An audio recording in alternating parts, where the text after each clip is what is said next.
Paths to the Present has been presenting links to the past since the year 2000. Over the years, we've worked hard to present stories about Montgomery County's rich history. And you know, some of those are worth seeing again. We've combed our archives for segments to repackage for you today. So sit back and relax while we rewind.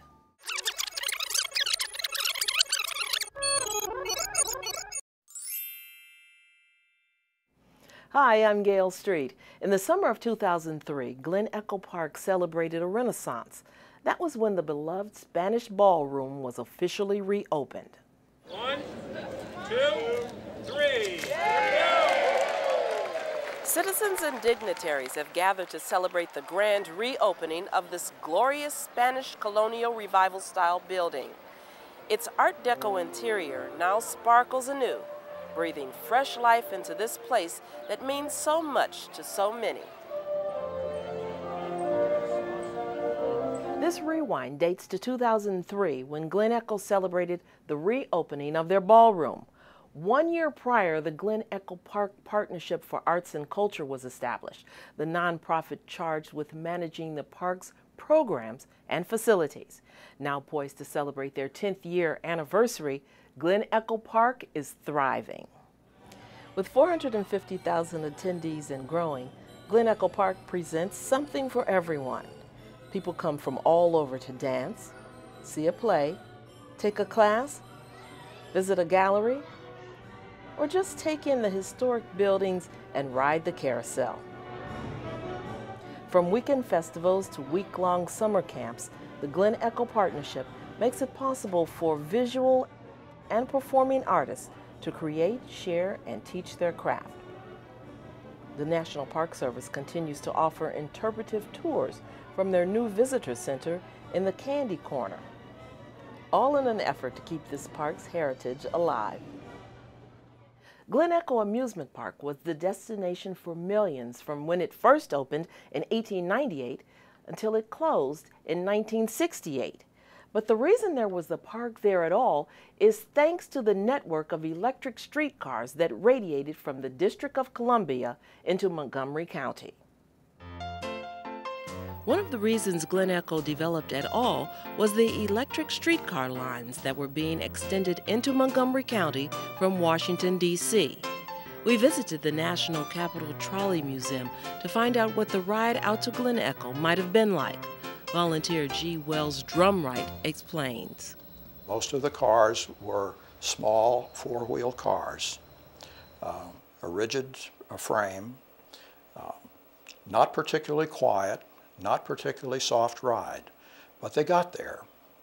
They didn't have to compete with automobiles or trucks or buses. They had their own right-of-way, and so they would travel along about 10 or 15 miles an hour, and eventually you got where you were going. So they were cars that could be reversed. They were double end so that the car motorman or perhaps the car conductor, because most of them would carry two men, they would reverse the car simply by carrying the handles, the control handles, from one end to the other, reversing the trolley pole, and flipping the seats so that they headed in the other direction.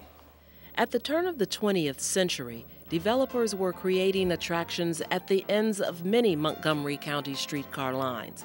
They hoped that once out in this beautiful countryside, people would want to build a home here. There was Chevy Chase Lake, where people could rent boats and ride the carousel. Wildwood in Tacoma Park, featuring a restaurant, vaudeville acts, and dancing. Bethesda Park was an amusement park located on the line that ran to Alta Vista from Tinleytown. And the same thing was happening here in Glen Echo. United States Park Ranger Sam Squaresky explains. Edward and Edwin Baltzley in the middle 1880s purchased not just the 10 acres here at Glen Echo, but 516 acres along the Potomac River, just on this side of the C&O Canal and up to the hills of the Potomac Palisades here. They gave the area its name, Glen Echo. They created a public a publicity pamphlet, Glen Echo on the Potomac, the Washington Rhine, and they were hoping to lure people to their new development to live out here. The brothers envisioned an all-encompassing residential and resort development called Glen Echo on the Potomac.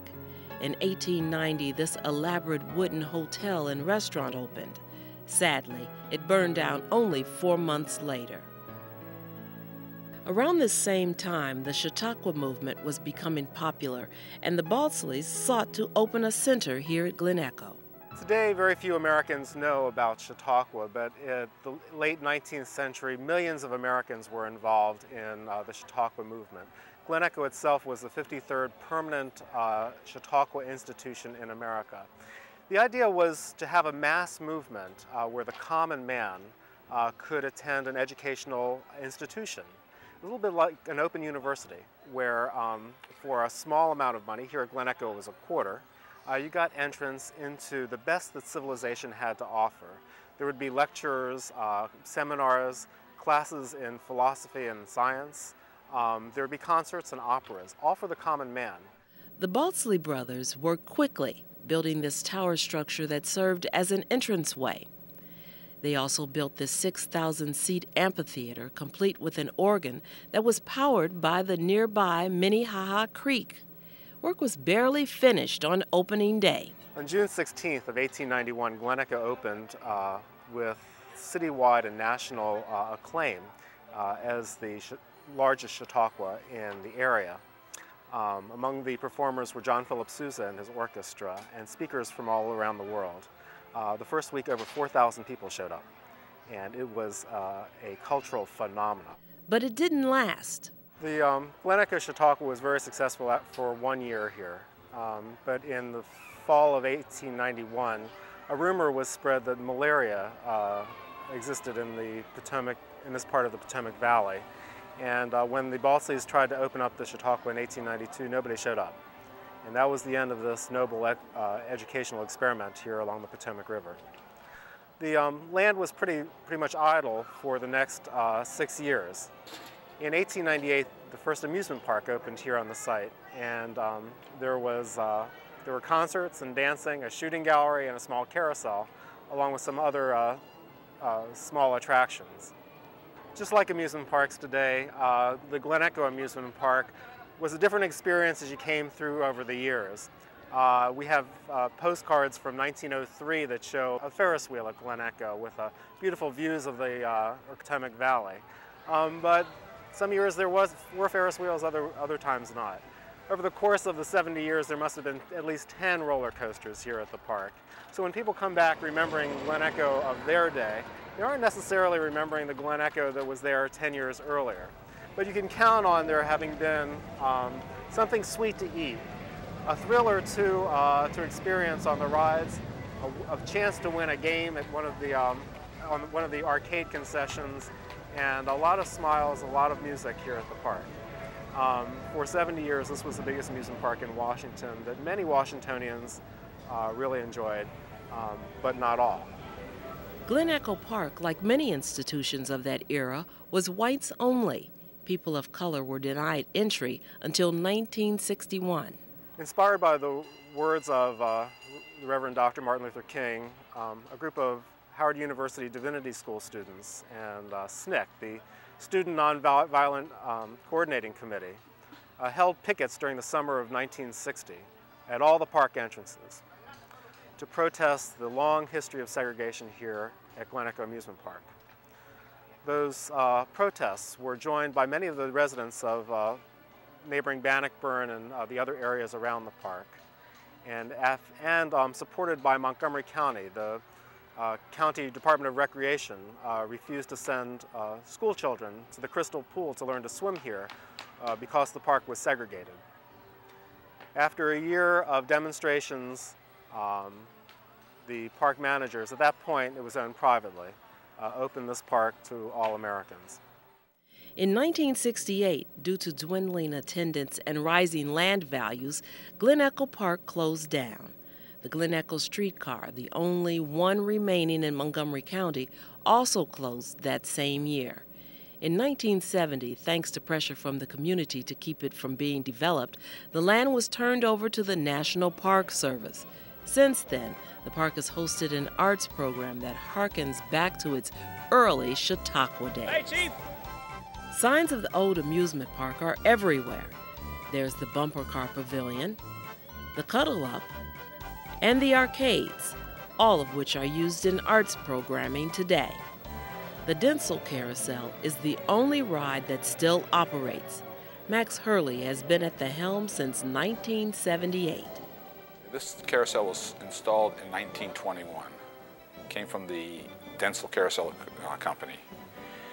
What you see here are all the original animals. Now through the years, when they needed to be repainted, they just painted over them, just so you can find, we found up to 10 layers of paint on these animals. And now restoration, one lady was doing our restoration work, named Rosa Reagan. When we had the money, she would take an animal down during the winter and restore it. Of course, that was taking a long time. And about 5 years ago, we had a large donation come in from a foundation, to which we were able to finish the carousel in 5 years after that. So it's been 20 years on restoration work. One feature of the park that did not survive was the Crystal Pool. Crystal Pool opened in 1931.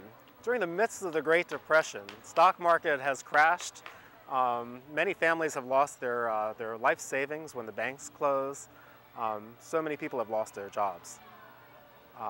Glen Echo Park is booming. They've built probably the most beautiful swimming pool I ever saw before or since, the wonderful Crystal Pool at Glen Echo Park that featured a fountain, an island, a 3-meter dive and 2 low-meter dives. There was a white sand beach. You could pretend you were spending a day at the ocean. The Crystal Pool was a major attraction in a park filled with fun attractions. And of course, as we celebrate the restoration of the Spanish Ballroom, everyone is excited about the future of this park. Katie Berner, Executive Director of the Glen Echo Park Partnership for Arts and Culture, explains. Well, the sort of rebirth of the ballroom and the North Arcade buildings is an important phase in the construction. We're concluding probably the biggest phase of construction in the park.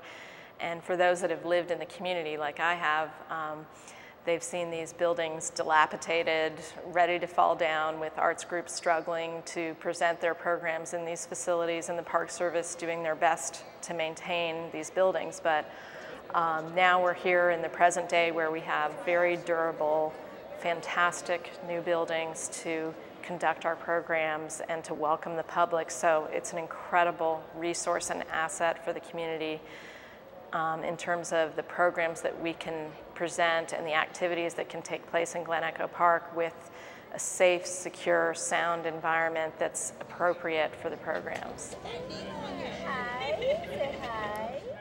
A few things have changed since this episode first aired. U.S. Park Ranger Sam Swirsky has relocated to Wolf Trap in Northern Virginia. The streetcar that once stood at Glen Echo's entrance was sold and removed due to lack of maintenance funds. But on a happier note, the Trolley Museum has opened a new facility.